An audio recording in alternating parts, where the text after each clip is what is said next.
আসসালামু আলাইকুম। আশা করি সবাই ভালো আছেন। আলহামদুলিল্লাহ, সকালে কাজে আসার পরে দেখতে পেলাম যে ইরান থেকে বেশ কিছু রকেট মাত্র ইসরায়েলের উদ্দেশ্যে ছাড়া হয়েছে।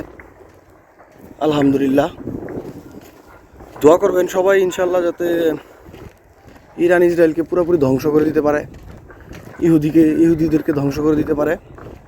নিজের চোখে মাত্র দেখলাম যে রকেটগুলো উঠতে, তো আপনারা দেখতেই পাচ্ছেন এই যে রকেটগুলো উঠছে আর কিভাবে যাচ্ছে। মাত্র মাত্র দেখলাম একবারে সাগরের পাশ থেকে, এই মাত্র ছাড়া। ইনশাআল্লাহ আল্লাহ পাক যা করে ভালোর জন্যই করে। ইহুদির বাচ্চারা আমাদের মুসলমানদের উপরে যেভাবে অন্যায় অত্যাচার চালিয়ে যাচ্ছে, আশা করা যায় তাদের দিন শেষ। আল্লাহ পাক তাদেরকে যেভাবে হোক শাস্তি দিবেই। তো দোয়া করবেন যাতে আমরা ভালো থাকি, সুস্থ থাকি। আসলে একটু আতঙ্কের ভিতরে তো থাকি,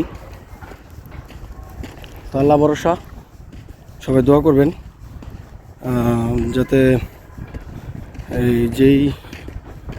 যে হামলাটি হচ্ছে বা হয়েছে সেটা যাতে সফল হয়, ইসরায়েল যাতে ধ্বংস হয়, সমস্ত মুসলিম কান্ট্রি এক হয়ে যাতে ইসরায়েলকে ধ্বংস করে দিতে পারে। তো ইরানের এই হামলা নিজ চোখে দেখলাম আজকে। আমাদের এখান থেকে ইরানের সাগরের পথে ইরানের দু একটা বিল্ডিং দেখা যায়। আমাদের সৌদি আরব যেখানে আমরা থাকি সেখান থেকে মাত্র বেশ কিছু রকেট, হাইপারসনিক কিছু রকেট এখান থেকে কিছুক্ষণ আগেই ছাড়া হলো। তো সবাই দোয়া করবেন যাতে আমরা ভালো থাকি, সুস্থ থাকি ইনশাআল্লাহ। আল্লাহ পাক যাতে সবাইকে ভালো রাখে, সমস্ত মুসলিমকে আল্লাহ পাক হেফাজত করুক। তো আসলে ভাবি নেই যে সকালবেলা এরকম কিছু দেখব, এই মাত্র দেখলাম। ইনশাআল্লাহ আল্লাহ পাক যা করে ভালোর জন্যই করে। মুসলিমদের বিজয় হবে, কালিমার জয় হবে ইনশাআল্লাহ।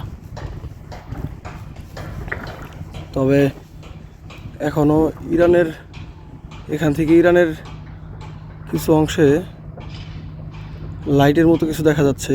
ওটা কি এখন ওটা বলা যাচ্ছে না। আমরা এখান থেকে দাঁড়িয়ে দেখতে পাচ্ছি, সাগর পাড় থেকে দেখা যাচ্ছে।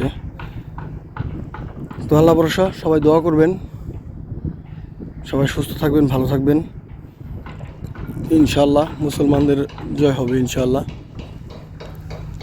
আল্লাহ পাক যাতে সবাইকে ভালো রাখে, সুস্থ রাখে, মুসলমানদের বিজয় যাতে আল্লাহ পাক দেয়। লা ইলাহা ইল্লাল্লাহ।